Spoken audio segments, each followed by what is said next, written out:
Vas conèixer a Ovidi Montllor, jo era molt jovenet, estava començant a estudiar en la universitat, el vas conèixer perquè tinc bons amics alcoians que havien vingut a la Universitat de València, aleshores l'àrea d'Alacant pràcticament no existia, venien a estudiar a València, i aquests amics o aquestes amigues coneixien a Ovidi, el vas conèixer també quan començava a cantar, perquè hi havia una activitat molt bonica a la ciutat de València, al Micalet, que eren uns dimarts que la gent de la Nova Cançó actuava, i anàvem a sentir-los.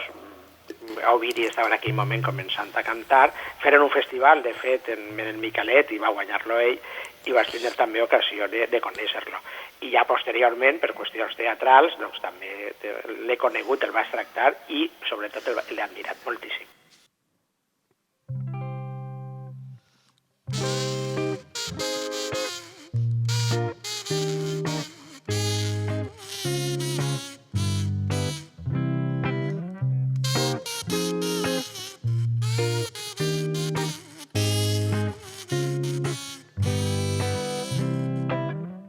Sí, señor, que sí, senyor.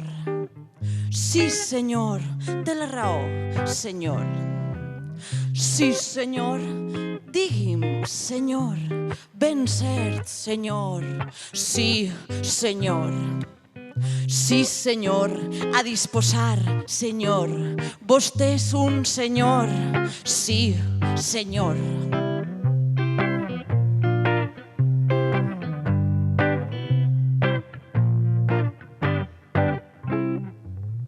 Sí, senyor, manem, senyor, a les ordres, senyor.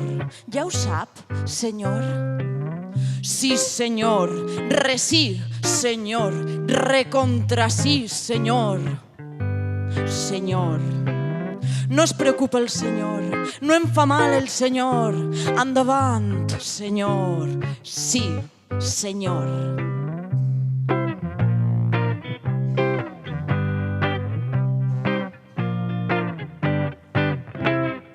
Visca el senyor, vostè és l'amo senyor, a les ordres, senyor.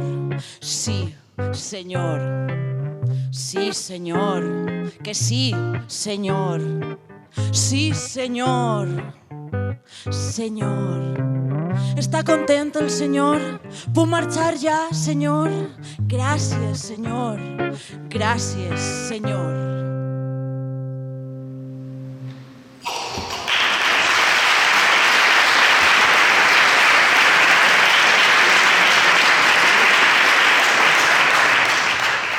Recorde que en el Diago em va convidar a una de les seues classes per a que parlara del treball de la meva companyia, a Tiro Hecho, als alumnes allí presents i per la meva sorpresa també a Josep Lluís. Recorde veure-lo en primera filera, assentint a tot quan jo deia, amb atenció, com un alumne més.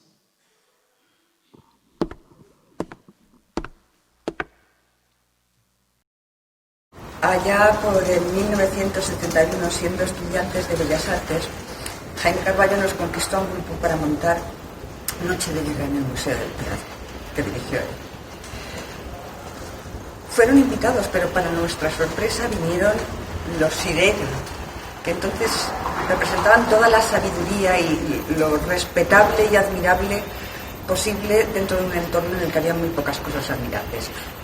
Nos hicieron una crítica estupenda de aquello que vieron allí, pero lo importante en mi historia es que Josep Lluís em va dir que yo debía dedicarme profesionalmente a eso, que debía ser. No es fácil saber en qué momento cambian las cosas, en qué momento empiezan, pero en mi mitología personal ese es el momento en que empieza todo. Por eso estoy aquí. I lo agradezco mucho. Gracias. En la tardor de 1992, Josep Lluís va agafar un tren de València a Gandia per presentar així al Teatre del Raval una obra que ens acabaven de publicar, Sant qui seva. Durant el trajecte anava rellegint el llibre i de sobte va esclatar en una rialla i va alçar el cap del llibre i va veure com algunes persones que anaven junt a ell en el vagó el miraven amb cara de sorpresa. Ell es tenia com un de la família Pluja i nosaltres així el consideràvem. De Josep Lluís recuerdo sobre todo su generosidad. Diría que era fundamentalmente un hombre generoso, por lo menos en su relación conmigo y supongo que con todo el mundo. Hablabas con él y siempre estaba buscando la manera de ayudarte, de aconsejarte, de facilitarte caminos. Recuerdo especialmente con mucho cariño un viaje que hicimos Barcelona-Valencia, que nos encontramos en la estación y que hicimos prácticamente de pie todo el viaje charlando en la cafetería del tren.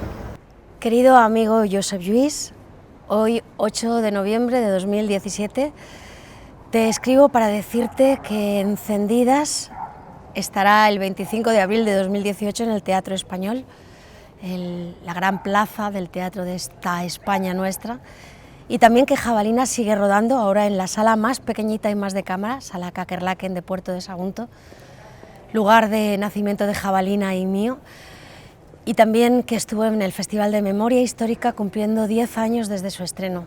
Todo eso es gracias a ti, gracias a que avalas los proyectos, a que los fertilizas, a que los nutres, a que siempre estás con todo lo que a los demás nos da mucho miedo, diciéndonos no tengáis miedo, seguir adelante. Así que yo ahora no me puedo permitir tener miedo y tengo que seguir con Jabalina, con los ensayos de Encendidas, con Ultramarinos en castellano en Madrid, en valenciano en Alicante, con la cantante Calva la semana que viene en Castellón, y siempre pensando que todo es gracias a ti. Hasta la próxima carta. Besos. Lo que más recuerdo de Josep Lluís Sirera es la generosidad con la que nos trataba a todos, absolutamente a todos, sin importar lo joven que eras o cuando estabas empezando. Su falta para mí supuso la pérdida del maestro que te está acompañando y que por fuerza tienes que entrar en la edad adulta. Yo pensaba ya que no me iba a reencontrar más con Josep Lluís cuando Fernando Domènech y Eduardo Pérez Rasilla me piden colaborar en la Historia de la Crítica Española del Centro Dramático Nacional y en el segundo volumen me proponen que yo haga la entrada correspondiente a Josep Lluís, y fue un placer poder reencontrarse con el maestro de una forma, en esta ocasión, más enciclopèdica y poder tratarlo con la generosidad que él nos había tratado a todos. Una vegada, fa molts anys, Josep Lluís va acudir a una sala de teatre, cosa que feia molt sovint, a veure una obra d'un autor polonès bastant desconegut. En acabar l'obra es va dirigir a l'actor i al director per preguntar qui era aquest autor i li van contestar que no era, en realitat no era un autor polonès, sinó un xic de Xàtiva que escrivia teatre.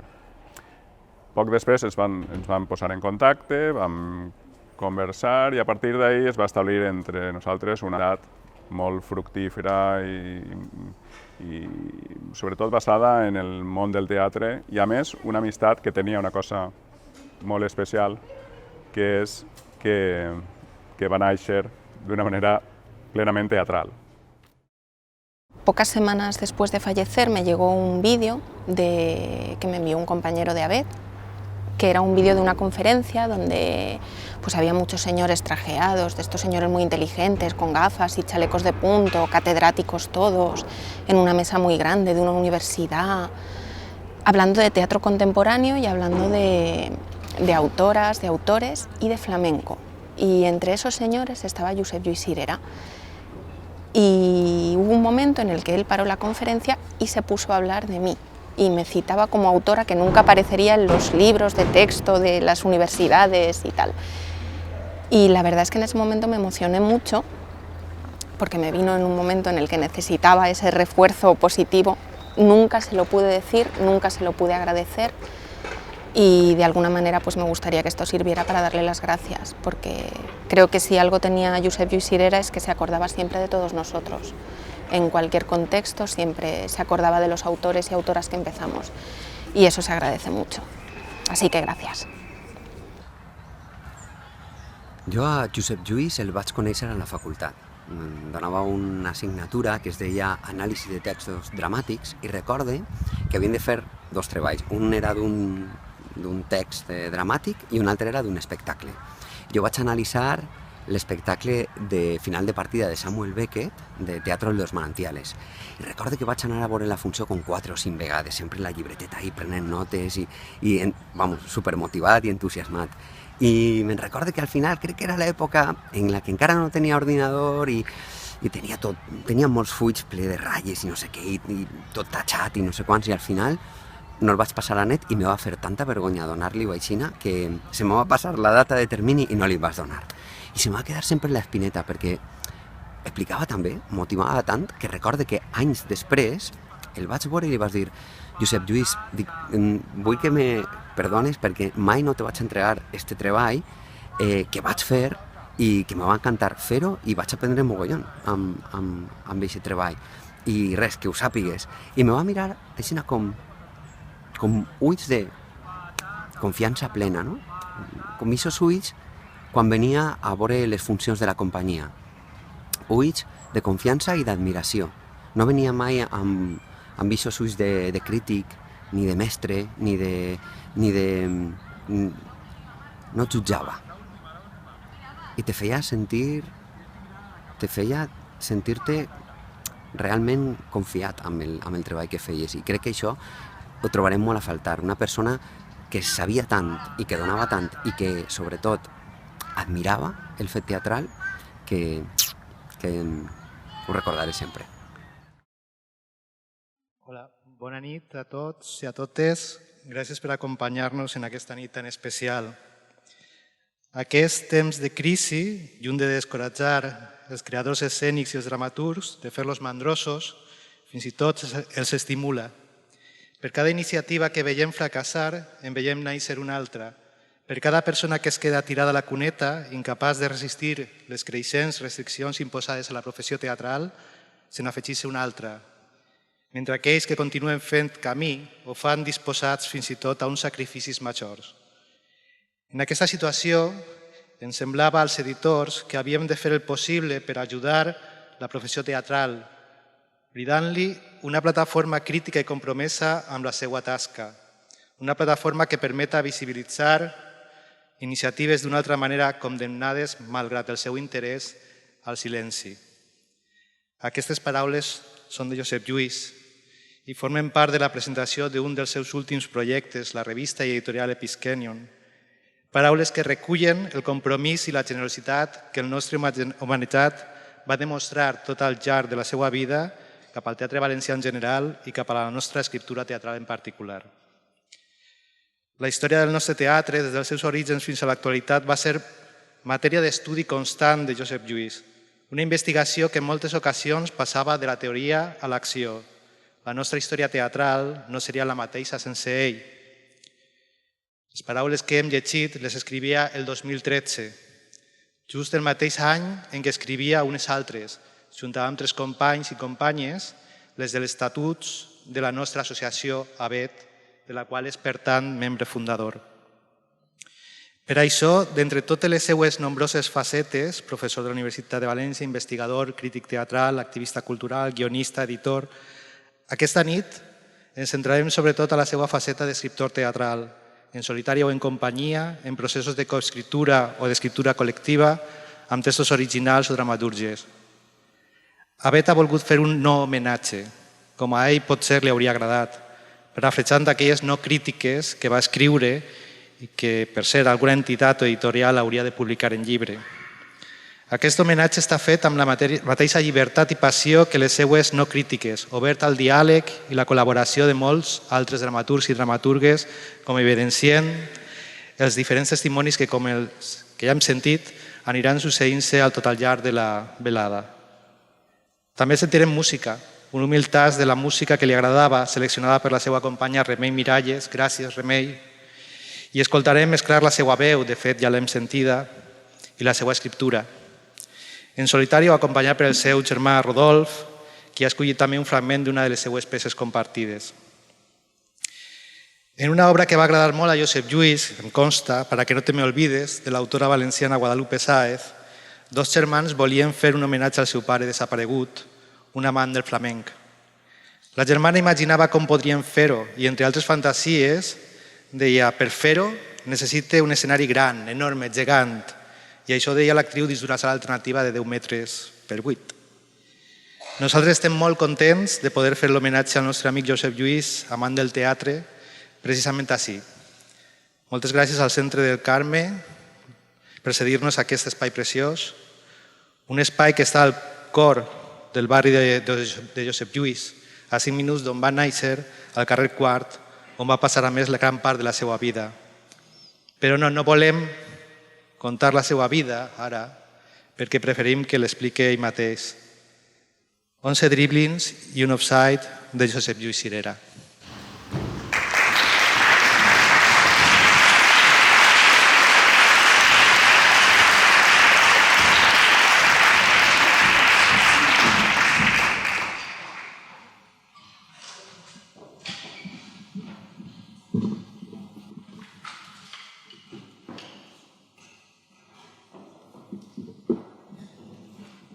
Pues jo podria dir-te que era un barri tremendament degradat, tremendament pobre, com si la guerra haguera acabat, jo vaig néixer en el 54, però la guerra com si haguera acabat 4 anys abans, cases enrunades, sense pintar, misèria. Al meu carrer, jo no se m'oblidarà mai de la vida la imatge d'algunes cases, unes finestres, en una llum de color, amb una pantalla, veia la llum d'una pantalla rogenca i la meva família dient, és que té tifus. Veure xiquets de la meva edat morint de tifus, morint de tuberculosi, i és una imatge realment terrorífica. Qui pensa que vivien meravellosament bé a l'any 54, o al 55, o al 57, o al 58, o al 59, s'equivoca. És una imatge d'una ciutat, d'un barri vençut, derrotat i tremendament pobre. El meu pare i el meu germà major i jo, el Menut, treballem junts muntant un gran Belén sobre la taula del despatx i sobre els mobles adjacents. Pare, per què eres del Llevant? Calla i no preguntes. Pare, que per què es diuen granotes als que són del Llevant? Calla, no molestes al pare. No veus que es pot caure de l'escala? És que vull saber si el pare també és una granota. No facis gracietes fàcils. En tot cas, serà granota, no una granota. No, el xiquet té raó. Soc granota, però vosaltres també ho sou, eh? Jo? Clar, si som del Llevant. Som granotes. I sempre ho serem? Clar que sí. Clar, tu sempre seràs el germà menut i jo seré el germà gran. I això no es pot canviar. I ser del Llevant tampoc no. Home, no exageres. Jo abans era del gimnàstic. Vinga, pare, va, que eixa història ja me la sé. El gimnàstic va ser un dels equips que formaren el Llevant. O siga, que sempre serem del Llevant. Et sap mal? Què vols ser? Del València? No, el blanc no m'agrada. Millor. Ja saps el que diu el refrany. No deixes senda vella per la novella. I què vol dir això? Ai, ja ho entendràs quan sigues gran.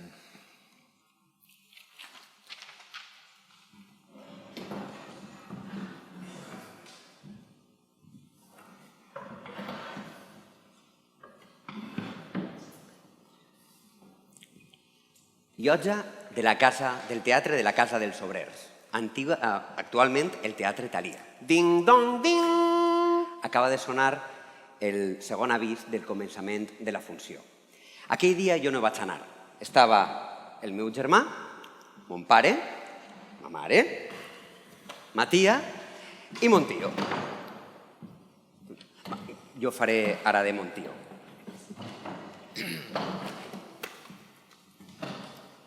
No t'entenc. Vull dir, abans de la guerra encara podíeu fer-vos il·lusions. No, mira l'Alcoyano. Sí, clar.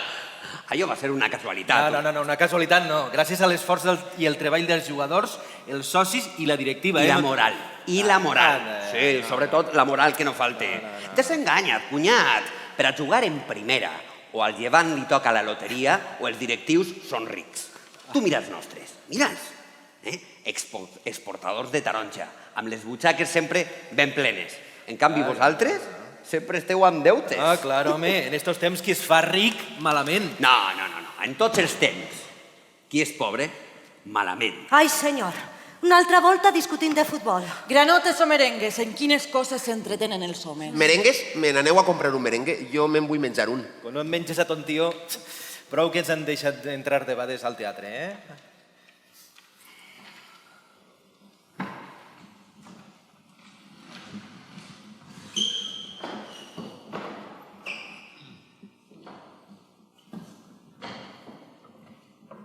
La meua dona i el meu fill menut creuen el pont de fusta. Mare, Què? no vaig arribar mai a anar a Vallejo, a veure jugar el Llevant, vull dir, i això que el camp quedava a l'altra vora del riu, a 10 minuts del carrer de Quart, on vivíem. Ai, no sigues així, que sí que anaren. Una volta, és de veres. Vaig acompanyar-te un any, quan li renovares al pare l'abonament de temporada. El camp et va agradar? Era un camp de futbol, allò? Sí. Recorde que era molt estrany, amb aquell portal d'entrada i les palmeres i les graderies per a poder veure dempeus els partits. Sí, fins i tot l'estacioneta del tren, que estava a tocar. Semblava més gran. Tens bona memòria. En tenia. Ja no sóc un xiquet, jo. I jo estic morta. En el meu record, no. Com el Vallejo. No, de tu me'n recorde molt bé. Del Vallejo són moltes les coses de les que no estic segur. De la seva capacitat, per exemple. Quants espectadors cabien en el camp? 500.000? Ala, exagerat. No arribaven ni als 200.000. 200.000! Uau, com 2 voltes el Camp Nou del Barça. El pare tenia raó, te'n recordes? Ell sempre deia que el Llevant era l'equip més gran de València, el millor i el més gran. Ton pare també era un exagerat. Però no deia mai mentides. No, això no. Mai va ser un mentider.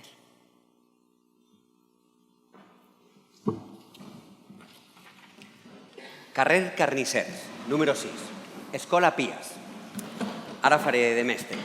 Acaba de llegir i de tancar un llibre. Per què es diu en el text que hi ha 2 Espanyes? A veure qui en sap respondre.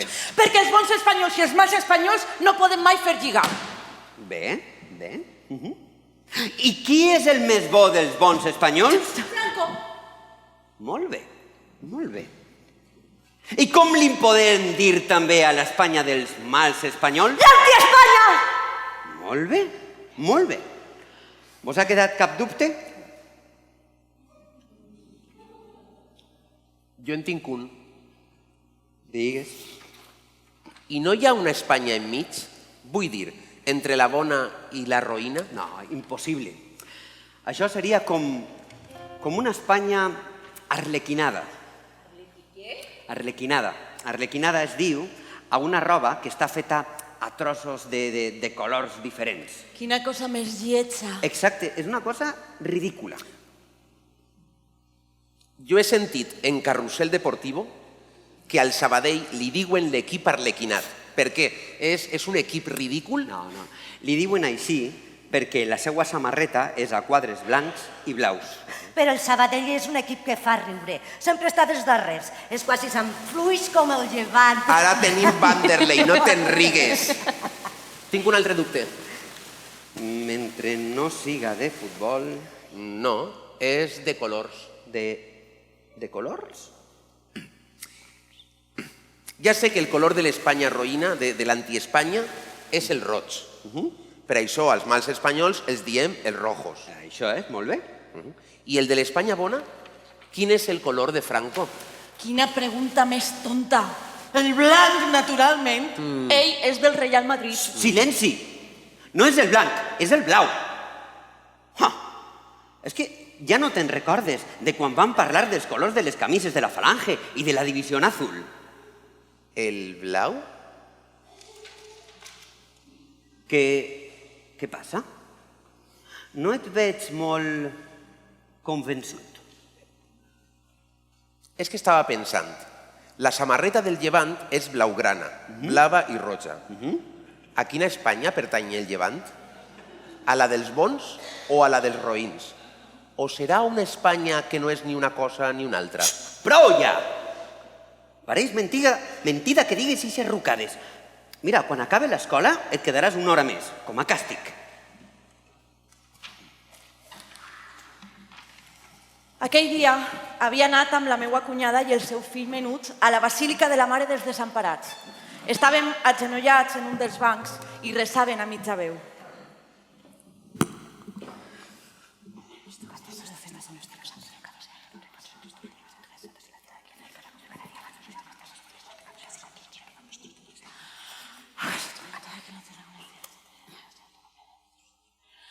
Esperem a la missa o ens n'anem ja? No, dona, esperem-nos.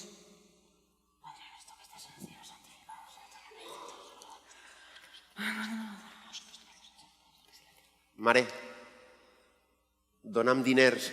Per a què? Vull encendre un ciri per la salut del papa. Un sant has eixit tu, fill meu. En eixir, te'ls doni l'encens. I així es posarà bo el papa? Ai, això només ho sap Déu. Això, Déu farà el que crega convenient. Si se'l vol endur al cel serà perquè és la seva voluntat. És molt major, veritat? Sí, fill meu. Joan 23 és molt vellet. Però és molt bon papa. Tots l'hem de voler molt. Tu el vols molt, a que sí? Sí. Què et passa? Estàs trist perquè està molt, molt malalt, no és això? Sí, i per què s'ha posat molt malalt precisament avui? Què passa avui? Ja tornem al mateix. No el facis cas. És que avui juga al Llevant. Haurien d'haver suspès el partit, i el cinema i el teatre, i no deixar que se sentira música ni que passaren els cotxes pels carrers. S'està morint el papa! Tota València hauria d'estar com quan és Setmana Santa. I quina culpa té el Llevant que es muiga el papa?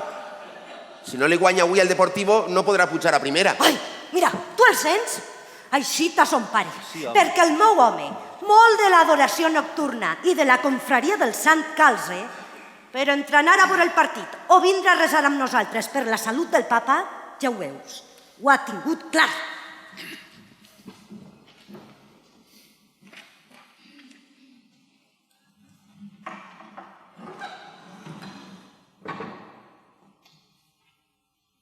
Era la vespra de Reis. Anava a complir 10 anys. Nosaltres no li havíem dit res de qui eren els reis, però ell no era tonto i ja ho sabia. Faig memòria i fins a aquell moment dir-me el que es diu dir-me, descobrir-me un secret, vaja. Els meus pares no m'havien dit res encara.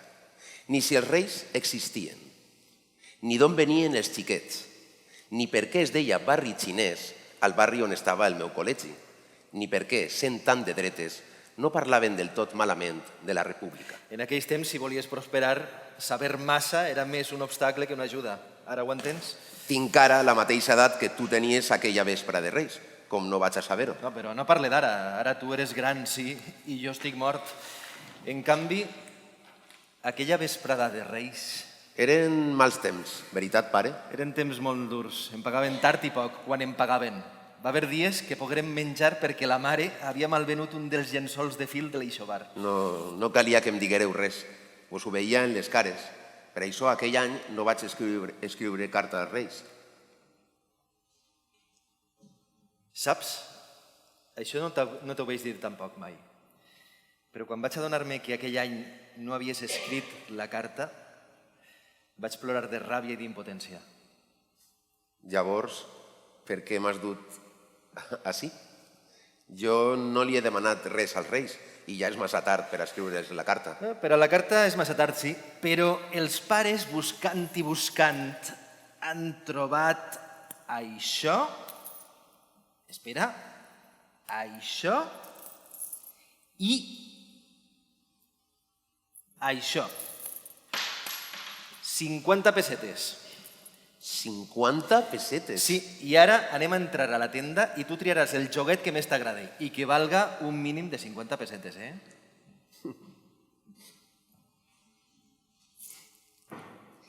Tinc ara l'edat que tenia mon pare aquella vespra de Reis, quan em va donar els diners. Com oblidar-ho? Van ser els millors reis de la meua vida. I en aquell mateix moment, i sense necessitat de dir-me res, vaig entendre el gran valor dels xicotets sacrificis. I vaig entendre, de colp, també perquè mon pare havia deixat aquell any de ser abonat del seu llevant de tota la vida i es limitava els diumenges a escoltar-lo per la ràdio. I amb el temps he entès també una altra cosa, que en aquells anys tan durs, si vam poder menjar, si vam poder fins i tot estudiar, va ser gràcies a que els nostres pares van anar renunciant als seus somnis, l'eixovar de fil de la mare, símbol d'un futur de benestar que mai no va arribar, o l'abonament del llevant, símbol de la fidelitat del pare a uns colors i a un equip durant tota la seva vida.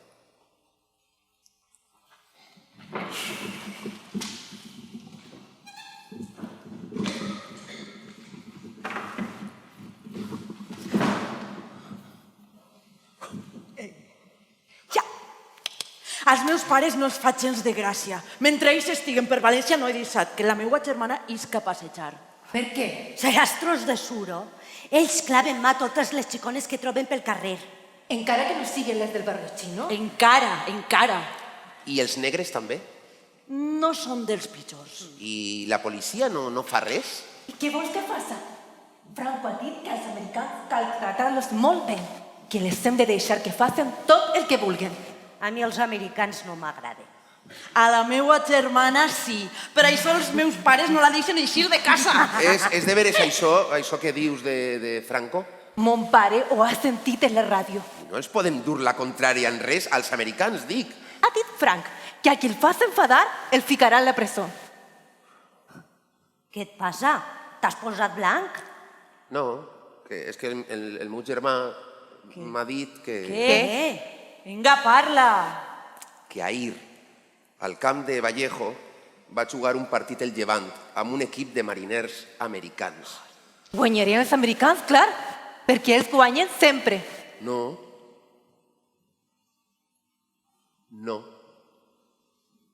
Diu el meu germà que els americans no juguen al futbol com els anglesos, que ells són més de beisbol i de rugby, total.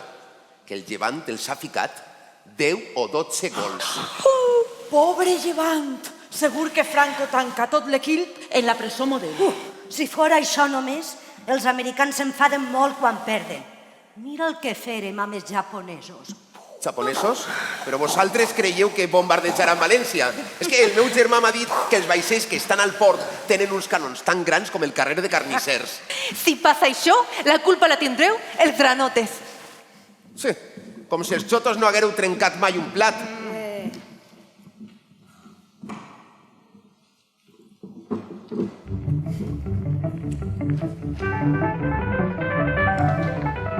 Amigos y seguidores de Cesta y Puntos, muy buenas tardes.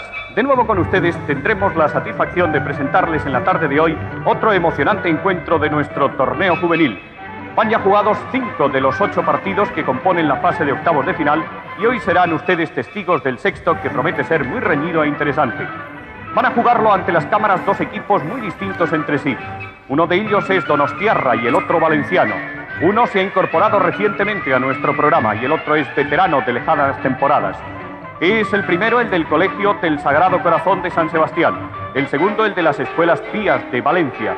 Dos conjuntos, tras haber resuelto brillantemente a su favor la eliminatoria de los 16avos de final, se han preparado concienzudamente para alzarse con la victoria y conseguir el pase a la fase siguiente. De ahí que esperamos un encuentro realmente muy disputado y que sea difícil predecir nada acerca del mismo.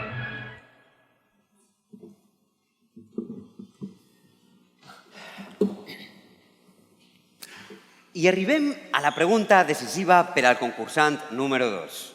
A veure... Mira quina sort. Digues-me un equip en el que va jugar el gran futbolista Johan Cruyff. El Llevant.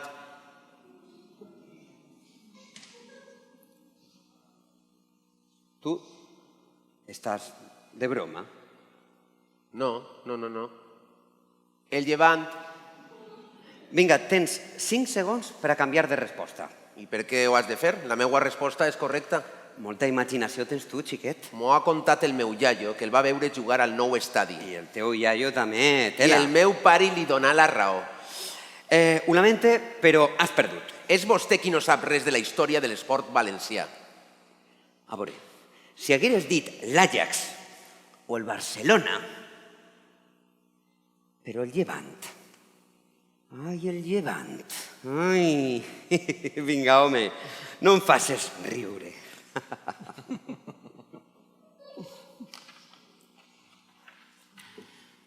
Aquella nit, com altres nits, hi havia molta gent travessant camps per camins insòlits.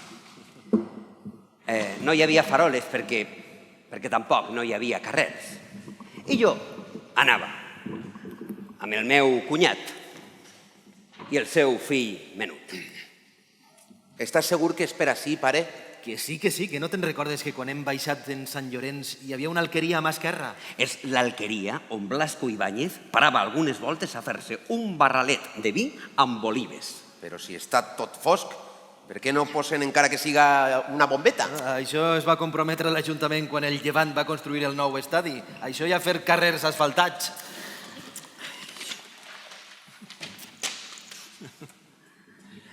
Però si l'estadi ja fa 2 anys que el van inaugurar, per què l'Ajuntament no fa res del que va prometre? És que tots els alcaldes que hem tingut sempre han sigut del València. I els del València ens tenen enveja perquè el nostre estadi ja podem seure tots els espectadors. Sí, no comencem, que la culpa és vostra per ficar el camp enmig de l'horta. Més val això que no haver-lo construït tallant un carrer, com el vostre.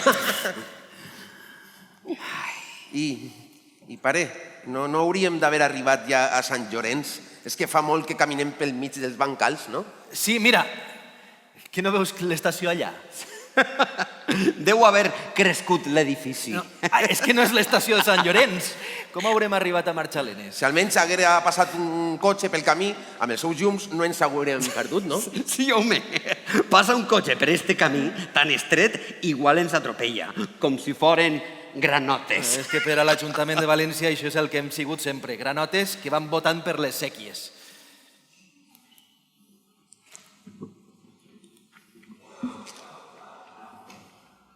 Estamos en el living de mi casa en la Florida, Santiago de Chile.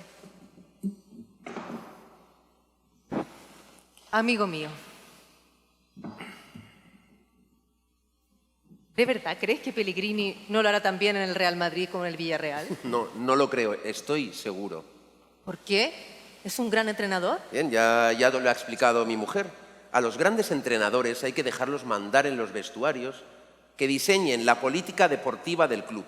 Y en el Real Madrid todo depende de intereses comerciales y publicitarios, incluso del ego de su presidente.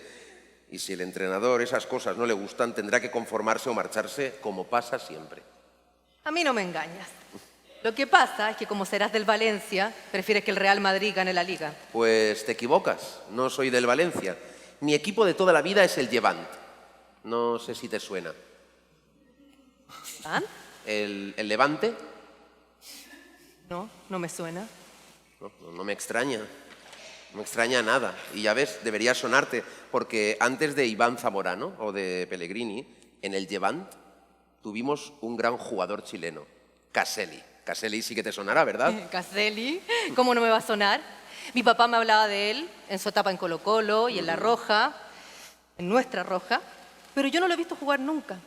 ¿Es tan bueno como decían? Muy bueno. Fue aire fresco en momentos muy difíciles. Y eso que cuando llegó al Llevant no estaba en su mejor forma física, pero tenía una elegancia, una habilidad para el dribbling. ¿Sí? ¿El rey del metro cuadrado? ¿Sí? Para muchos de nosotros, Carlos Caselli era mucho más que eso. Se decía en voz baja que se había exiliado porque estaba en contra de Pinochet. Eso es cierto. Durante la dictadura torturaron a su madre. Pues imagina lo que significó para mi generación. Salvador Allende, Violeta Parra, Víctor Jara, en las botas de un jugador de mi equipo. Un lujo para un equipo como el Llevant, que jugaba en tercera división. Un lujo y un ejemplo. Sueños en pantalón corto. Sueños en pantalón corto. Así se llama la obra de teatro que acaba de estrenar Caselli aquí en Santiago de Chile. ¿A que está muy bien elegido? Muy bien. Igual hasta le va bien a la historia de tu equipo.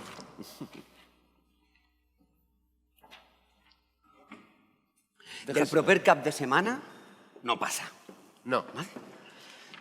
D'alguna forma li ho devem al nostre pare. I més ara que ha tornat a pujar a primera. Mira, no cal que siga un partit important. No cal que siga quan vinga el València. Per què no? Eixe sempre ha sigut el partit més important per al Llevant. Vinga, val, sí. Que siga quan ens visiti el València. Molt bé. Escolta, anirem els 4, no? Sí, naturalment. La mare i el pare no van anar mai junts al futbol. Eren altres temps. Altres temps? Sort va tindre ton pare que a mi no em va agradar mai el futbol, que si no... Dona, tampoc no teníem tants diners. No teníem gens de diners, digues-ho clar. Per sort, els diners ja no són cap problema. No, que va. Ara, el problema és el temps. Tindre temps lliure, vull dir. Sempre es podrà trobar un moment, no sé, no sigues pessimista. El trobarem, no ho dubtes. Ens telefonem la setmana vinent? Molt bé. No, estaré fora tota la setmana. Millor te telefone jo en tornar, d'acord? Que siga millor d'ací 15 dies. I mentre anirem buscant un cap de setmana que ens vinga bé als 4. Escolta, reservem-nos el dia del València o el del Barcelona. És igual. El que importa és tornar a anar. Li ho devem al nostre pare. Sí, li ho devem. En la nostra època les coses eren més fàcils, teníem més temps. Sí, teníem més temps perquè no hi havia tant de treball. Als nostres fills i a les nostres nores, en canvi, se'ls acumula la feina. Pobrets. Vinga, espere que troben un dia per anar al futbol abans que el Llevant torni a descendre. T'imagines? T'imagines l'alegria que haguera tingut el nostre pare amb l'ascens? M'ho vaig perdre, de veres. Però la sort d'estar mort és que vaig estalviar-me també el patiment d'un nou descens. Amb el del 65 ja vaig tenir-ne prou.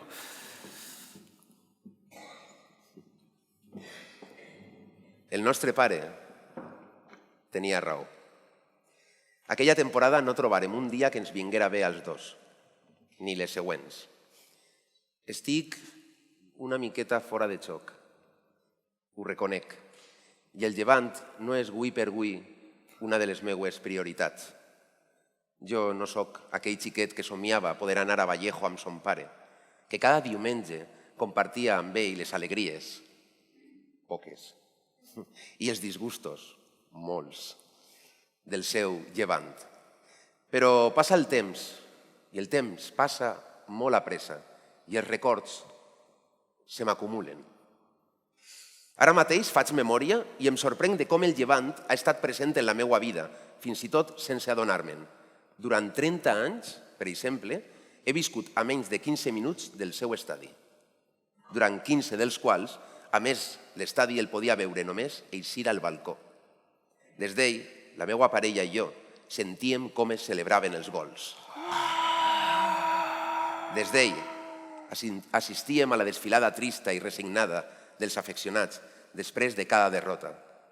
Des d'aquell mateix balcó són ara el meu fill i la seva parella els qui poden contemplar idèntic espectacle. Un espectacle davant del qual no he pogut mai mostrar-me indiferent, perquè, malgrat estar fora de joc, no puc sinó identificar-me amb gran part de la història del Llevant. Una història, la del Llevant, sense dubte, dura, difícil, plena de desenganys, com la de tants i tants de nosaltres durant molts anys, massa anys. La història d'un Caseli que havia d'amagar, com tants de nosaltres, la seva condició de demòcrata. La història de la Copa de la República, m'agrada més dir-li així que de l'Espanya lliure, guanyada el 1937 i oblidada durant dècades. La història de milers d'afeccionats, treballadors, gent humil de poblats marítims, traslladats al nou estadi en trens i autobusos atrotinats, en condicions infrahumanes molt sovint, que no feien sinó palesar el desinterès tradicional de les autoritats del municipi cap al nostre club. Una història de perennes angoixes econòmiques i els herois de la qual són gens humils, treballadores. Una història sovint sense glamour i quasi bé sempre sense capacitat de màrqueting. Una història molt sovint autodestructiva, també molt sovint caïnita. Però arrelada als sentiments de milers de valencians dels de tota la vida, o de nous valencians, que troben en el club llevantinista una trajectòria molt semblant a la de la seva vida.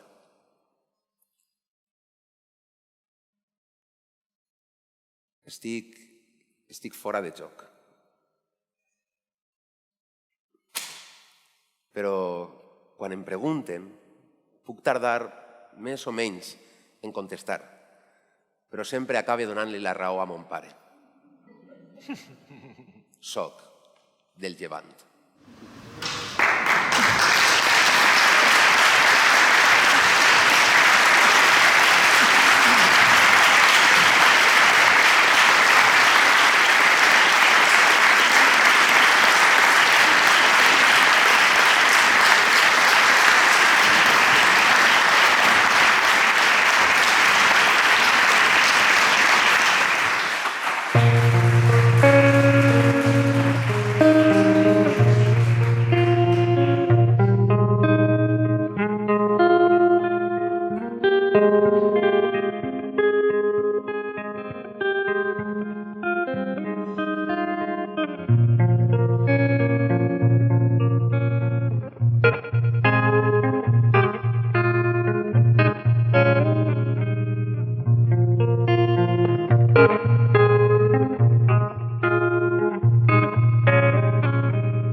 matinada han trucat. Sona el replà de l'escala, la mare quan surt a obrir porta la bata posada. Què volen aquesta gent que truquen de matinada? El seu fill, que no és aquí, està dormint a la cambra. Què li volen al meu fill? El fill mig es desvetllava. Què volen aquesta gent que truquen de matinada?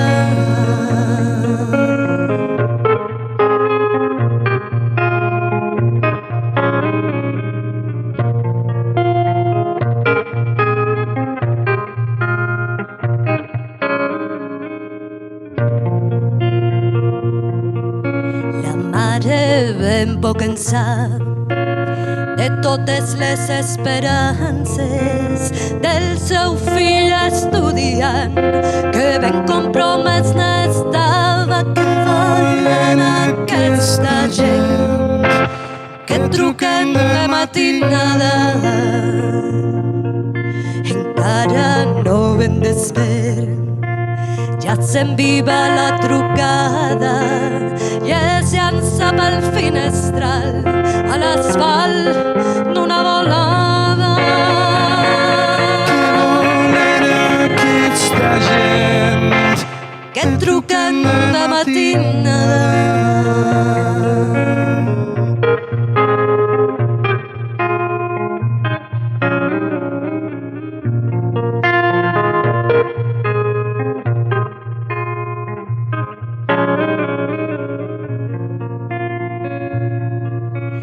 Que truquen resten muts, menys un d'ells pot ser el que mana, que s'inclina al finestral, darrere xiscla la mare. Que volen aquesta gent que truquen de matinada?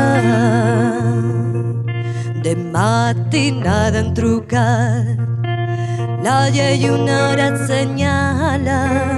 Ara l'estudiant es mor, no es mor d'un truc a trencar el mar. Que volen aquesta gent que truquen de matinada? Que volen aquesta gent que truquen de matinada? Que volen aquesta gent que truquen de matinada? Que volen aquesta gent que truquen de matinada?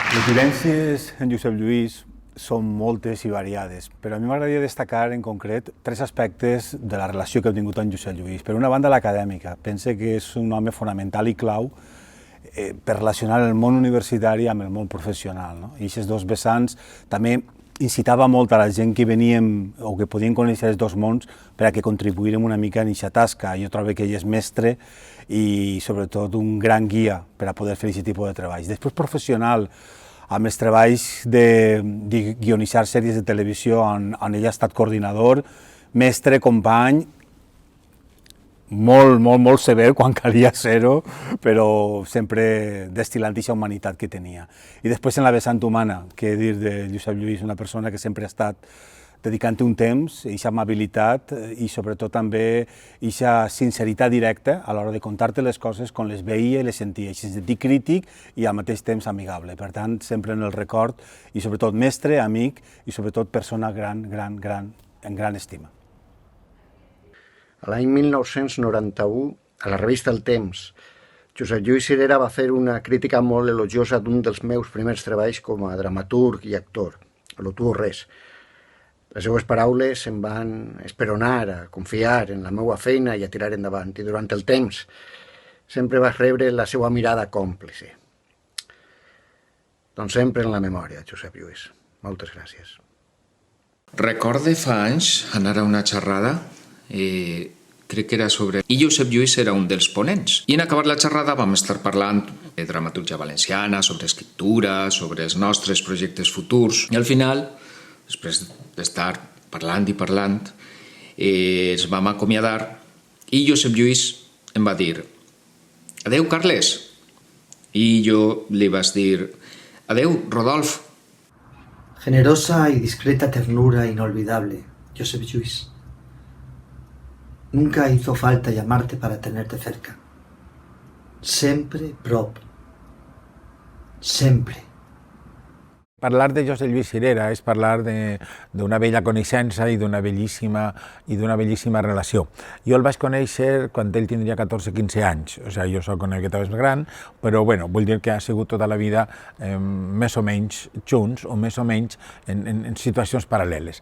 Una anècdota que em sembla molt interessant és el fet de que en un moment determinat ell estava en el Partit Comunista, com sap tothom, o sigui, és públic i notori, i em van voler això que jo també m'apuntara al Partit Comunista. Hi havia un senyor, Eduard Montaner, pobre, que també ha mort, que també es relaciona en el teatre, en l'Escalante, que m'adoctrinava d'alguna manera en la Marta Harnecker. Bé, en un d'aquells moments vam anar a fer un viatge a Saragossa, patrocinat per la Túria o Vicent Vergara. Bé, va ser un viatge que jo dic sempre una miqueta iniciàtic. Dormíem els 3 junts, o van dormir els 3 junts, jo tenia pànic per si roncàvem, però en qualsevol dels casos va ser un viatge molt interessant i molt bonic i molt íntim. Jo voldria, per acabar, només citar una frase, tres línies del seu pràcticament primer llibre, un llibre que ell escriu en el 76, quan té 21 anys. Parlant del teatre, el llibre es diu El fet teatral dins la societat valenciana. Parlant del teatre, diu: sense ella, sense la societat valenciana, no val la pena haver escrit aquest llibre. Al cap i a la fi, la reflexió individual comença a ser un instrument excessivament pobre per enfrontar els processos de transformació que ens es venen damunt. S'imposa, doncs, la praxi col·lectiva, és a dir, comprometre la societat i els homes de teatre. Ja és hora. Així acaba ell. Jo, en nom d'ell i en el meu propi, em pregunto si realment ja ens ha arribat l'hora o encara hem d'esperar i continuar lluitant. La primera cosa que em ve al cap, pensant en Josep Lluís, és que ell va ser la primera persona que va prologar la meva primera obra de teatre quan va ser publicada. Després també em ve una altra seqüència en plan Enemic del poble, quan estàvem preparant Zero Responsables a la nau, que es va produir una telefonada de presidència dient que es parara allò, que feren el possible per parar allò. I clar, Josep Lluís Cirera es va adreçar a tots els companys, que eren molts, allò semblava com una assemblea, i també va estar, sobretot per tot el que es va desencadenar després, arran d'esta enorme experiència, un poc com a sentit de poble, sentit de professió, que a tots ens va enriquir moltíssim, i Josep Lluís efectivament va ser com l'artífex de tot allò.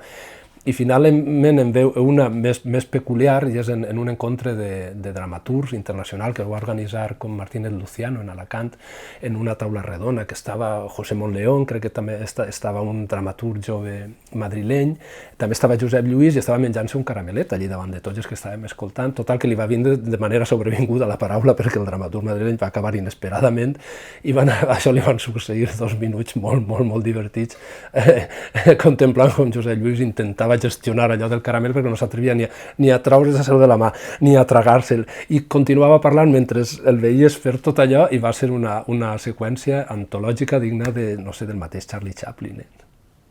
Ara mateix acabem d'eixir del Centre Cultural Vila de Mislata, que és on començarem la nostra aventura teatral fa molts anys i gràcies a un text de Josep Lluís Cirera i de Rodolf Cirera el dia que Bertolt Brecht va morir a Finlàndia. I ens hem recordat d'una anècdota fatal de la nostra joventut quan érem molt joves i molt estudiants universitaris, que, fruit de l'admiració que teníem per Josep Lluís, vam anar corrents un dia al seu despatx, per favor, dirigeix-nos una obra, i ell va dir, no esteu bé, jo no m'hi veig, no tinc perspectiva, no puc, això no pot ser, fora del despatx. Però després d'aquesta anècdota ens ha ajudat sempre tant, primer com a mestre, després com a amic, i per tota la vida nostra el recordarem com a algú importantíssim per a nosaltres y per al teatre valencià. Y la primera vez que yo lo conocí, que me reuní con él, fue para pedirle dinero. Y bueno, aparte que nos lo dio, que él ayudó desde la universidad, estaba con todo el Festival Rusafa Escénica, él se implicó muchísimo durante la primera edición y la segunda, que era vicerrector de Cultura.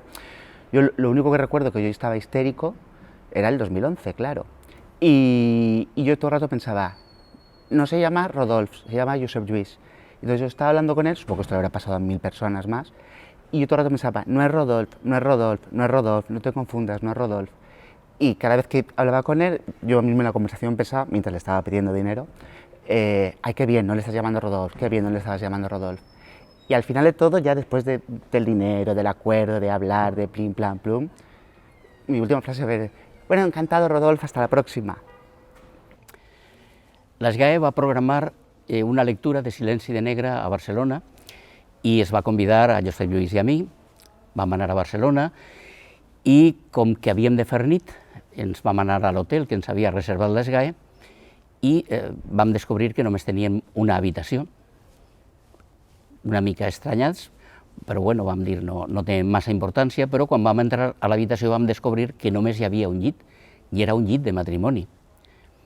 Aleshores vam baixar a recepció i van dir, mire, és que només hi ha un llit i és que som germans.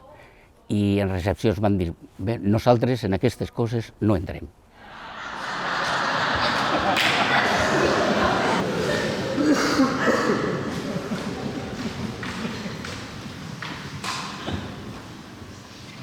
L'any 1971, Josep Lluís i el seu germà Rodolf signaven junts la seva primera obra, homenatge a Florentí Montfort.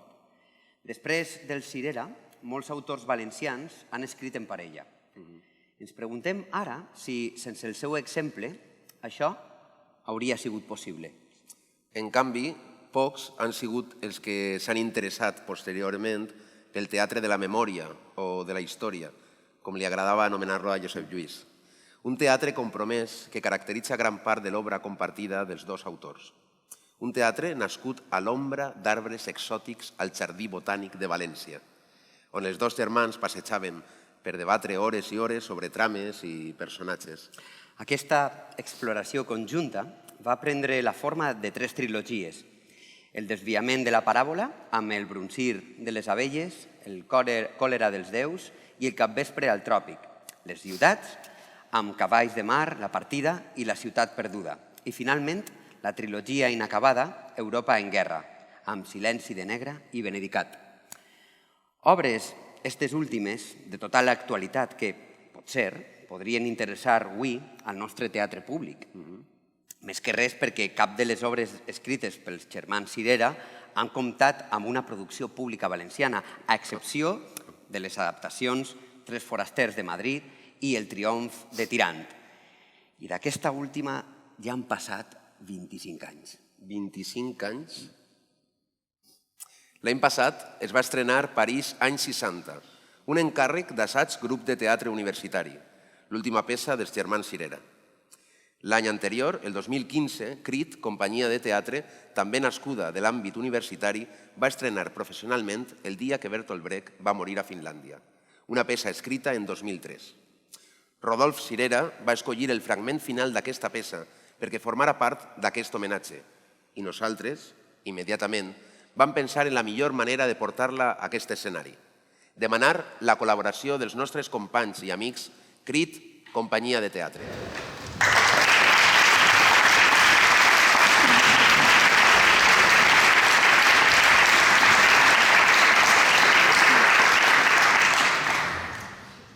El dia que Bertolt Brecht va morir a Finlàndia és una història d'amor. És una història d'amor carnal, és una història d'amor a les persones i d'amor al teatre. Però també és una història que ens explica el compromís de l'intel·lectual. Al text veiem a Bertolt Brecht que parla molt, ens conta les seues teories, veiem com passa la seva vida, però en un moment determinat coneix a una dona humil, d'un món diferent al seu, d'un món diferent al nostre, i d'alguna manera aquesta dona i la relació que es crea entre ells fa que també la seva vida i la seva manera de veure la vida i el compromís canvien. El que anem a fer és simplement llegir el final del text, on evidentment hi ha un gir molt inesperat.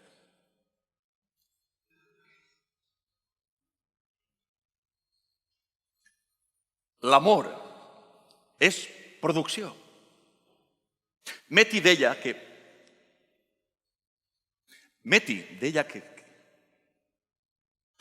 això no és.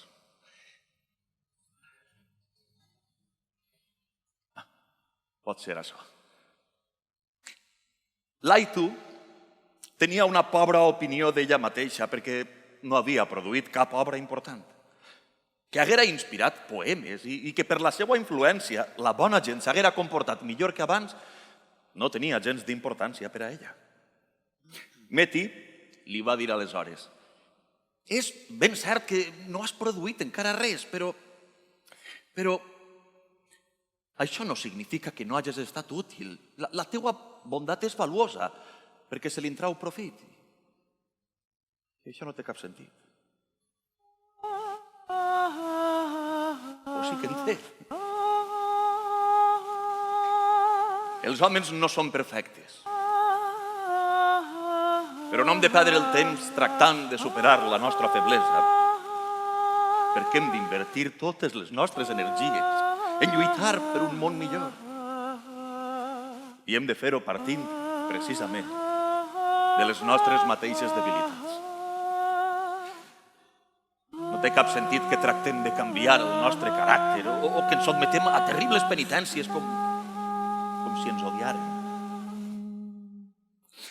El socialisme no és cap nova religió que demane ascetismes o sacrificis personals plens d'hipocresia.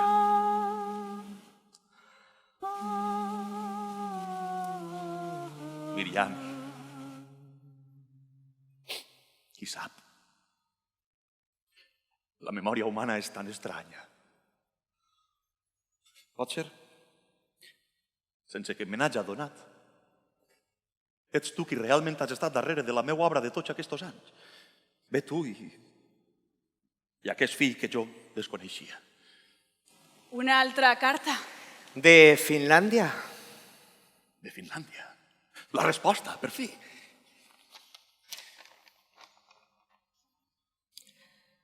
Asil mental de Rovaniemi, 15 de desembre de 1953. Distingit senyor Brecht, lamentem molt haver-li de comunicar la mort d'una interna, la senyora Miriam Snellman. El passat dia 10 de desembre, només rebre la seva última carta, es va recloure a la seva habitació que, per causes que ignorem, es va incendiar. Tot i que les infermeres van actuar amb gran rapidesa, van trobar la senyora Snellman morta per asfíxia. És cert que durant els 12 anys que va estar ingressada després de la mort del seu únic fill Àlvar, als pocs dies d'haver nascut, havia fet algun intent d'atemptar contra la seva vida, però no pensem que aquest hagi estat el fet determinant de la seva mort. Els bombers locals investiguen la causa del foc i, per indicació del senyor Snellman, el seu desconsolat espòs, Li transmetem també a vostè les conclusions a què arriben. Tant el senyor Snellman com qui subscriu, en la meva condició de director mèdic de l'asil, volem agrair-li ben sincerament la comprensió que ha mostrat cap a la dissortada senyora Snellman, tot i les seues múltiples i molt importants ocupacions. Les seues cartes van significar per a la nostra pacient un rast de llum enmig de la foscor en què vivia i gràcies a elles havia experimentat una sensible millora durant aquests últims mesos. Sens dubte, senyor Brecht, vostè ha fet una autèntica obra de caritat amb la senyora Miriam Snellman. Resta sempre a la seva disposició, doctor Eino Jalkanen. Feia 5 anys que el meu marit, el compositor Kurt Weill, havia mort als Estats Units. Érem al 1955, si no recorde malament. Jo havia de gravar uns discos a Alemanya i vaig decidir visitar Bertolt Brecht al Berlin Est. Em fa l'efecte que es va alegrar de veure'm després de tants anys. Li vaig dir quines cançons pensava interpretar per a la Columbia, a Hamburg. Per aquell temps, ell només parlava de teatre èpic i d'alienació. Però jo vaig decidir enviar-lo al dimoni i cantar les cançons com sempre havia fet. Brecht va seure i es va posar a escoltar. I jo m'aturava i li deia: et sembla que no és prou èpic? Potser no t'agrada? Ell, amb molta gentilesa, es va apropar i em va acariciar el rostre i va respondre: estimada Lenya, per a mi tot el que tu fas sempre és prou èpic. I aleshores, sense més explicacions, aquell home que jo coneixia de tants anys i de qui tan pròxima i alhora tan allunyada m'havia sentit, aquell home cínic que fugia de les emocions com de la pesta, aquell home que abans es deixaria matar que exterioritzar els seus sentiments, aquell home es va posar a plorar.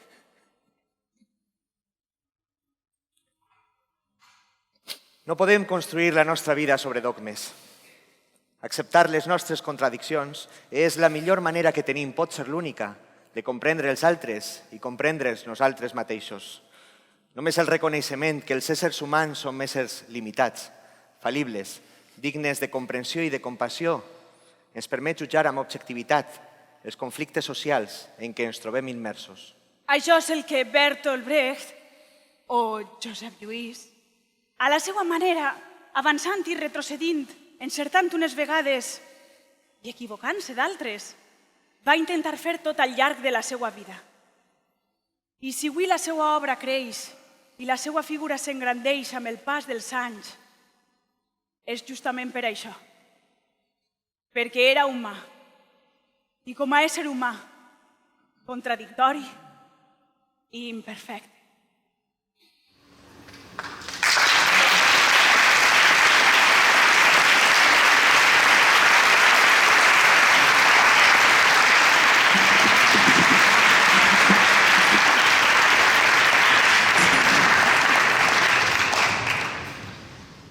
És possible veure un Nikolai Gogol al Teatre Faller? Sí.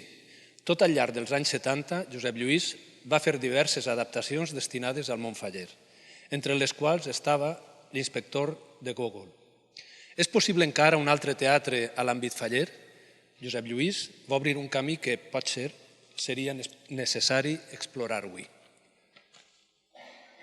A més de la seva obra personal, amb peces inèdites com La fuga de presó o Tardor traïda, o d'altres, més recents, per a projectes col·lectius com Contemporani Contemporáneo, Europa Cabaret del Desencant o l'estimable Zero Responsables, que ell mateix va incitar amb l'objectiu de fer una necessària acció teatral, Josep Lluís Cirera va traduir i adaptar autors com Àtol Fugard, Alonso Alegría, Sono Casey, John London o José Saramago, entre d'altres.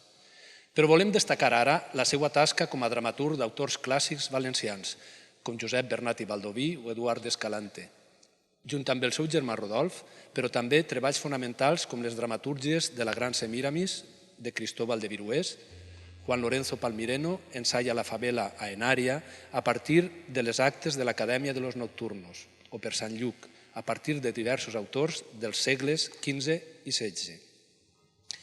Obres que mostren clarament com la seva tasca investigadora al voltant dels orígens del nostre teatre anava molt lligada a la seva creació com a dramaturg. De fet, la majoria d'aquestes propostes anaven dirigides inicialment a l'àmbit universitari. Com a historiador del teatre valencià va anar més enllà, fent d'aquesta mateixa història matèria dramàtica. Passant ell mateix a la història del nostre teatre, un nou camí obert per Josep Lluís que potser caldria també explorar avui. I en aquesta línia no volem deixar d'esmentar com també el seu estudi sobre el teatre de l'edat mitjana, sobre el Corpus de València i els misteris assumpcionistes d'Elx, Castelló i València, i el teatre religiós en general, han sigut fonamentals per a la recuperació d'una tradició teatral clau.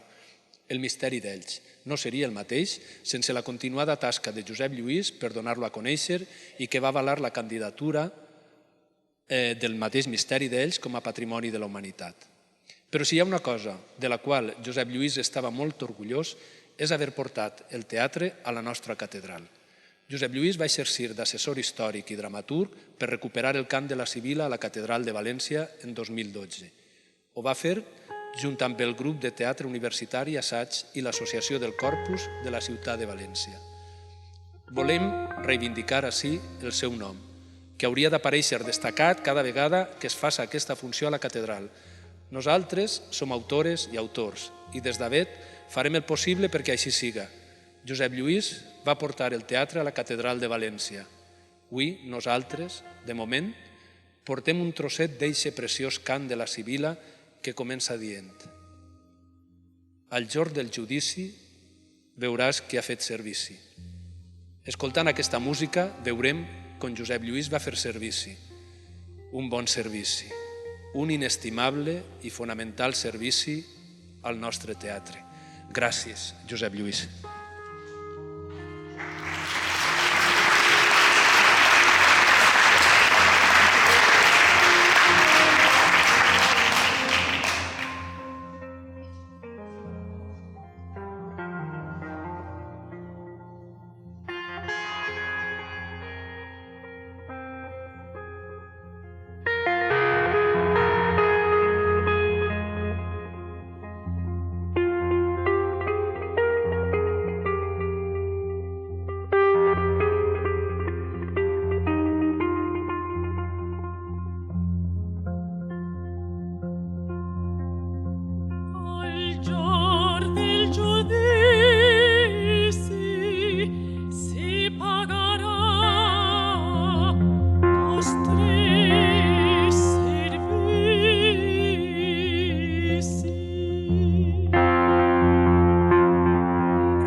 He tenido la suerte de tener, a lo largo de más de 30 años, un buen amigo a mi lado, en los momentos de gloria y en los momentos difíciles.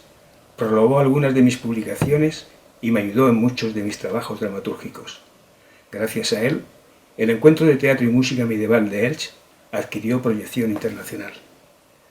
Fue para mí un gran hombre, un buen hombre, de esos hombres que reivindican a diario la dignidad de las personas, porque Josep Lluís sabía que no se hace digno de la libertad y de la existencia, sino aquel que tiene que conquistarla todos los días.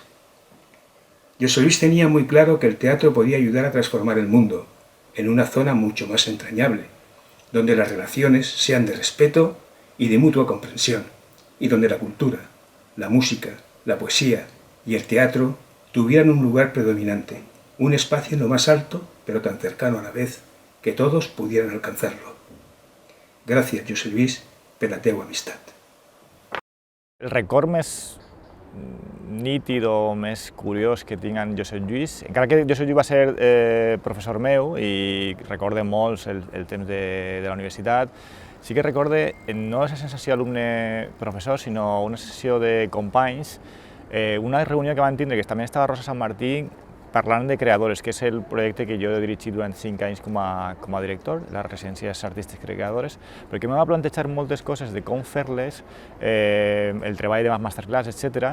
I va ser una conversa fins i tot agre, no? Perquè era la primera vegada que jo discutia, entre cometes, amb Josep Lluís, no? Però el curiós és que me va donar compte, quan vaig acabar Creadores, que moltes de les coses que me deia Josep Lluís tenia tota la raó. Aleshores, ahir és quan vaig dir, crec que Josep Lluís m'ha donat una sèrie de claus per a continuar, no? De fet, sempre me va quedar com una espineta clavada, que és que a mi m'hauria agradat que Josep Lluís havia donat una masterclass a Creadores, i tots els anys me plantejava, i malauradament va arribar fins al tercer any Josep Lluís, no va poder veure el quart i el cinquè any de Creadores i no va poder ser, no? Però sí que tinc aquesta sensació de que la flama de lo que va ser Creadores va ser culpa o va ser gràcies a aquella conversa, no? Amb Josep Lluís, no?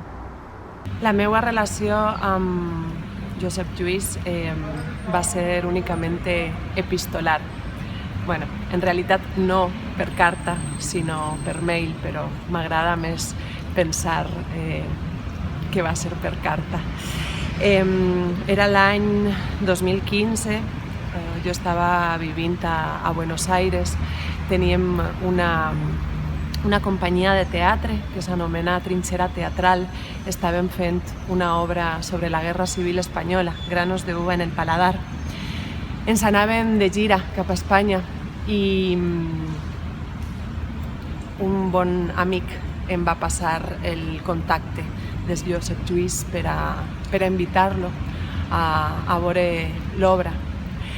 I va ser així com va començar la meva relació epistolar amb ell, van començar a enviar-nos mails i va ser a raïs d'aquesta invitació que vam començar a parlar de la Guerra Civil, que van començar a parlar de la dramatúrgia, que van començar a parlar de lo que significava estar lejos. Gràcies per la invitació, m'agradaria moltíssim estar allí amb vosaltres. Una abraçada des de Costa Rica. Jo vull recordar la passió amb la que Josep Lluís donava classes de teatre en la universitat. Recorde una de les primeres classes que era sobre expressionisme, la quantitat de referents que vaig apuntar al full de cinema, de pintura, de música. Va ser tan interessant que de fet jo anava a especialitzar-me en literatura llatinoamericana i vaig decidir passar-me a teatre. Finalment Josep Lluís va ser el meu tutor i quan me vaig doctorar me va recomanar fer-me guionista de televisió, per a la meva sorpresa, no? Després de 5 anys amb ell en la universitat. I ara que ho pense, realment me va salvar la vida, perquè econòmicament va ser la eixida laboral ideal per a poder continuar dedicant-me al teatre, a l'escriptura. Vull recordar també la seva generositat. Era molt generós, era tremendament generós amb tota la gent que l'envoltava. I també un record molt bonic va ser el dia que vam estrenar Zero Responsables i ens vam donar una abraçada. Això va ser molt emocionant. Vaig conèixer a Josep Lluís en una de les primeres reunions que vam tindre per conformar la Sala Ultramar al carrer Pare Jofre, on va estar la primera sala. Jo havia sentit parlar molt d'ell i molt bé a Lola López durant molt temps i jo el tenia molt de respecte, em va donar molta impressió conèixer-lo. Recordo que aquest dia vaig arribar tard, estava tota la gent allà sentada, molta gent que després vam ser socis i molta gent que finalment no va ser, i estava sentadet en un costadet dels banquets rojos de la primera fila de la Sala Ultramar i me va dir, tranquil·la, em va fer un costat al seu puesto, tranquil·la, que això va per a llarg. I tenia raó, va anar per molt llarg i van fer moltes coses, no? Recorde que ell, com a soci fundador, com tots els socis fundadors, tenia l'opció de no pagar l'entrada i ell mai va voler no pagar, sempre volia abonar la seva entrada perquè és la seva manera, una de les moltes maneres de contribuir que va tindre ell de contribuir al teatre valencià i mai va voler no abonar la seva entrada. Una de les últimes voltes que el vaig veure va ser quan vaig estrenar jo mateixa Carmencita Polo al Cabanyal. Jo estava prou nerviosa perquè era la primera sessió, l'estrena, i tenia que eixir per unes portes tipus d'estes de l'oest, amb molta força, i vaig obrir la porta, i només obrir la porta el vaig veure sentat a primera fila. Em vaig posar supernerviosa, molt més del que ja estava, i va ser bastant regular l'estrena. Quan va acabar es va esperar, em va saludar, em va dir que li havia agradat i que sobretot li havia agradat molt el text. Jo vaig pensar, bueno, no li ha agradat molt l'actuació perquè no ha estat molt bé, però li ha agradat el text a Josep Lluís. Estava supercontenta, me va posar supercontenta això. Pense que és una pena que s'hagi perdut tant teatre del que s'està fent ara, no? Que segur que li hagués agradat molt i que el teatre valencià encara el necessita, a pesar de que no estiga.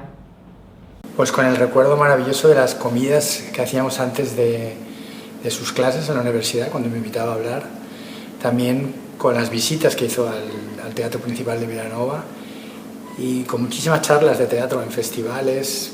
La verdad es que todo lleno de humanidad y de mucho teatro y mucha sabiduría y bueno, no hay más que sonrisas por dentro cuando pienso en él. Josep Lluís Sirera fue una persona especial para nosotros desde la universidad, desde los primeros años, en el 97. Siempre veía todos nuestros espectáculos y nos daba como un cobijo en su despacho donde aprendimos muchas cosas, encontramos a Bárbara Grotowski y cambiamos un poco de línea de trabajo. I també és molt important per a aquest espai, Espacio Inestable, el nostre espai. Nosaltres sempre recordem que ens ha recolzat molt, donat molt de suport, sempre s'ha fet padrí acció teatrista i damunt venia a la taquilla i deia però què he de pagar? I nosaltres no res, però si ja... Bueno, i per aquest motiu que hem decidit que la nostra sala d'Espacio Inestable duga el seu nom, perquè el trobem molt a faltar. Sempre.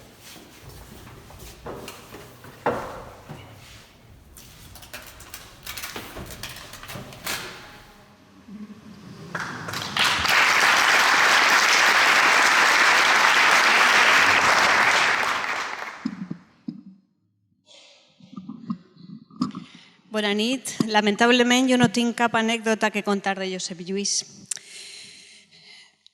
Perdoneu.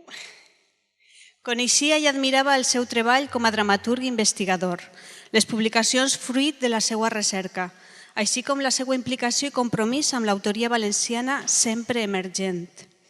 El primer contacte personal que vaig tindre amb ell va ser a les primeres reunions per a fundar la VET, associació de la qual ara soc presidenta. Em vaig quedar a les portes de gaudir de la seva persona, però avui hem gaudit totes de la seva presència. Fa uns dies vam saber que els nous laboratoris d'escriptura organitzats per l'Institut Valencià de Cultura portaran el nom de Josep Lluís, tot un acte de justícia. Volem agrair al nostre company Roberto García, actual director adjunt d'Arts Escèniques, aquesta decisió. Igualment, hem conegut aquesta nit que la sala de l'Espacio Inestable portarà el seu nom. Gràcies, Jacobo i Maribel. Pensem també que hi hauria d'haver un premi oficial d'escriptura teatral amb el seu nom. Que guanyar el Josep Lluís Sirera implicara guanyar un premi que brilla a la trajectòria de qualsevol dramaturg o dramaturga. Quant a l'edició de la seva obra, esperem impacients la publicació de Zero Responsables, de la qual s'està fent càrrec Remei Miralles i que veurà la llum a l'editorial Artez Blai. Una publicació que suposarà, sens dubte, una nova oportunitat d'homenatjar el nostre amic i company. Com també ho va ser fa uns mesos l'edició d'una selecció d'articles de l'autor, escritos sobre el teatre, de la mà de l'Acadèmia de les Arts Escèniques. Però encara hi ha molt per rescatar i publicar. De les seues obres en solitari, passant per les necessàries no crítiques o la recopilació acurada dels seus articles i investigacions. En aquest sentit, està pendent l'edició d'un interessant capítol que va dedicar al teatre valencià del segle XX i XXI, fruit d'un encàrrec de l'Acadèmia Valenciana de la Llengua. Josep Lluís Sirera ens ha obert molts camins teatrals per explorar. El seu llegat continua viu i ha de continuar viu. El seu record es resistirà sempre a l'oblit i des d'Avet farem el possible perquè continuï entre nosaltres. Per aquesta raó, hem decidit nomenar-lo president honorífic de l'Associació Valenciana d'Escriptores i Escriptors de Teatre. I com a record d'aquest acte i aquest nomenament, volem lliurar a la seva parella Remei Miralles i al seu germà Rodolf Sirera aquest obsequi. Ens podeu acompanyar, per favor, Remei i Rodolf? Pugeu. Aneu en compte.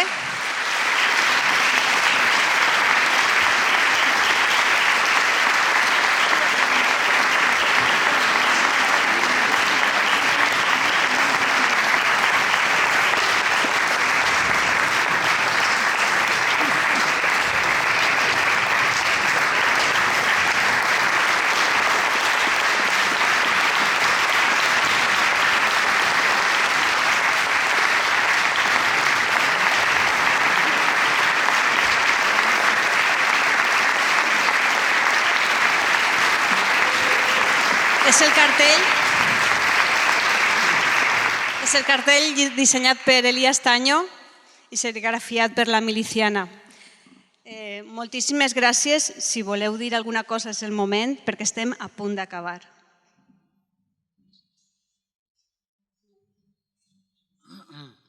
Jo no sabia res d'aquest premi. Gràcies al públic, a les persones, als amics, als coneguts, a totes i a totes els que heu vingut aquí.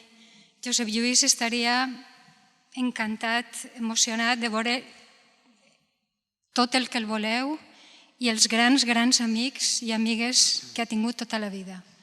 Ho ha fet sempre tot amb moltíssima generositat i sempre ha tingut els demés per davant d'ell. Crec que això és el que podria dir de Josep Lluís i moltíssimes gràcies per l'acte i per haver assistit. Gràcies.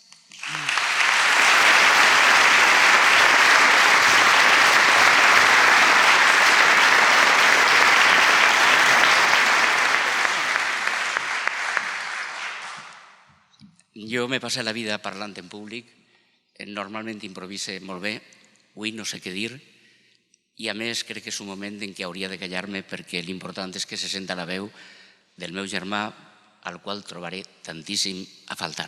Gràcies.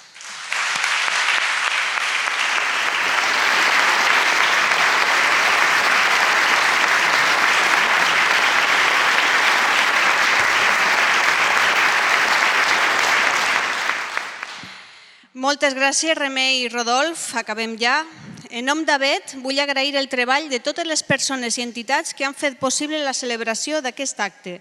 Al nostre músic, Ona Nua, a les nostres cantants, Carla Chillida, Begoña Tena i Mireia Marí, als nostres intèrprets, Chillida, Tena, Pau Gregori, Jesús Muñoz, Alejandra Garrido, Àngel Fígols, Ana Marí, Daniel Tormo, a Elías Taño, la miliciana serigrafia i Albert Staromieski, pel seu preciós treball, com veieu ací, a Ramon Rosselló per tindre cura de les nostres paraules, a Felip Benz i a Levante Unió Deportiva per regalar-nos una samarreta tan especial i als companys que han coordinat aquest acte, Jaume Policarpo i Javier Pujades, així com a totes i tots els que heu regalat també els vostres testimonis. Agrair de nou al Centre del Carme Cultura Contemporània haver-nos acollit i a l'Ajuntament de València, a l'Institut Valencià de Cultura i a l'ESGAE pel seu suport econòmic per poder fer aquest acte. Moltes gràcies a totes i a tots. Mai és sempre teatre. Josep Lluís.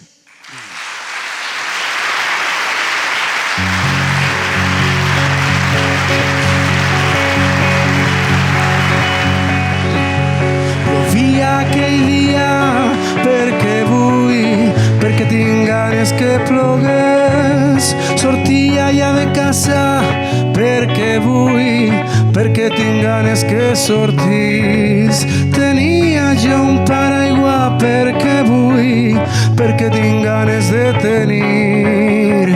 Vaig dir-li de tapar-la perquè vull, perquè tinc ganes d'ajudar. Va dir-me encantada perquè vull, perquè tinc ganes d'encantar. Va rapar-se a mi perquè vull, perquè tinc ganes d'estimar. Vam viure un món preciós perquè vull, perquè tinc ganes de viure. Després farem parlar perquè vull, perquè tinc ganes de parlar. Vam volar pel món perquè vull, perquè tinc ganes de volar. Vam sentir un món nou perquè vull, perquè no m'agrada aquest. I el vam viure millor perquè vull, perquè sé que és millor. Van menjar el més bo perquè vull, perquè sé que es pot menjar. Vam viure amb gent molt bona perquè vull, perquè estic fart de la contrària. Tot era veia perquè vull, perquè estic fart de fàstics. Tot era de tothom, perquè vull, perquè tot és de tots. I acabe la cançó perquè vull, tot comença en un mateix. I acabe la cançó perquè vull, tot comença en un mateix.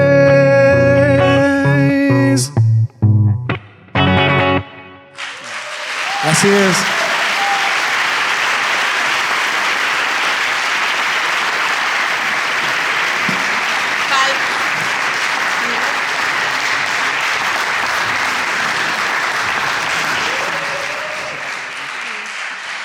Vale, així estan totes les persones que han participat.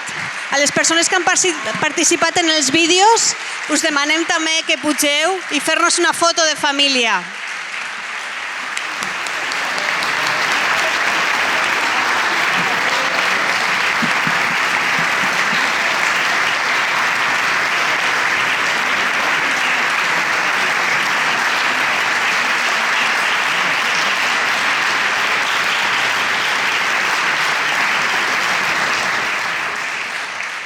Per favor, pugeu les persones que heu participat en el vídeo i que esteu presents a la sala, els nostres socis també que esteu a la sala, i ens farem una foto de família amb tots. I Remei i Rodolf, si voleu pujar, per favor, i ens farem una foto amb vosaltres també, per a tindre de record.